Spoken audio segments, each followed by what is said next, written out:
Alright, next ton. 3 down ton. Nakailan ka na ton? Tayo na, tayo na. Ayaw ko na. Ha?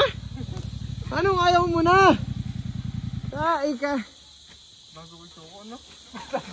Anday mo simplang ton. Dalawang isang araw. Mga ko lang eh. Wag dyan sa Manobela, sa Manobela. Okay.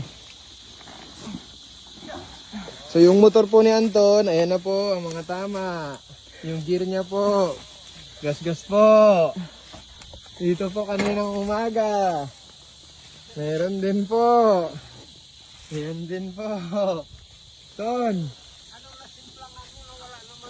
Kaya nga po eh. May nagkalso sa ano? Sarot? Ito lang oh. Ito po. Ano daw na simplangan mo? Tonix. Hindi ko alam kung sa mama eh. Ayun, sa kahoy yun. Tumalso. Ay, naka Jay. Nagilid siya eh. Tara. Wala ito next ton. Meron doon. Gagi yung side mirror mo. Hala. Man, iba na yung shape nito. Gagi, kailangan na itong yan. Tay ka ton, ano ba? Simplanges!